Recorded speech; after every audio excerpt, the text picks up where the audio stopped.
Ngayon ay June 3, 2025, Tuesday. Ito alas 12 medyo pasada, magalaw na. Tawag ng YouTube.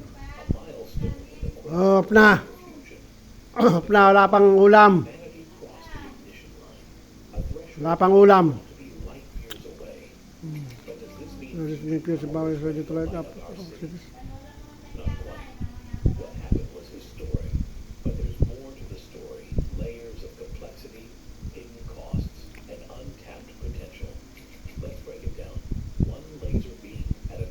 One laser at a time. Finally, June 3, 2025, Tuesday. Tunod na YouTube. Nagalaw na. Power of the sun. Not literal. City. NIF.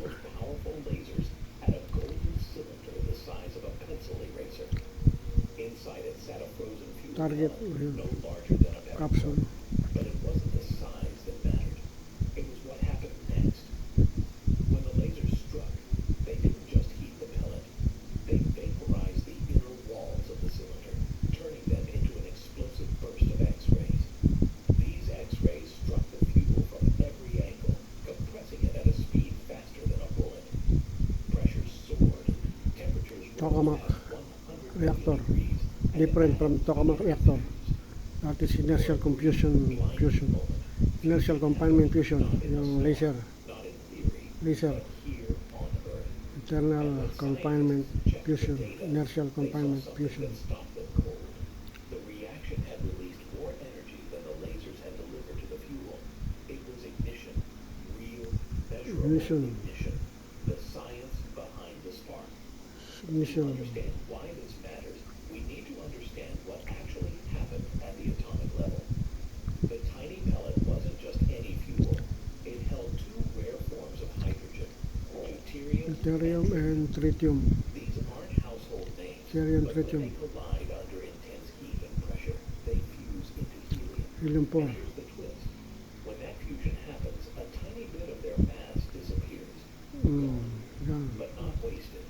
It's Convert to energy. energy thanks to Einstein's EMC squared. equation. Equals EMC squared.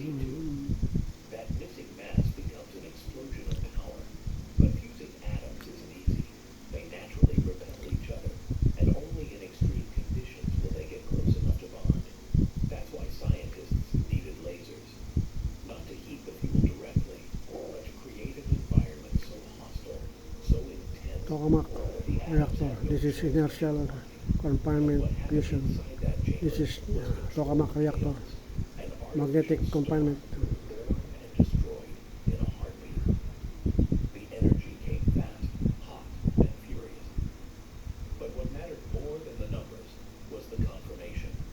We had finally cracked open the door to a self-sustaining fusion reaction.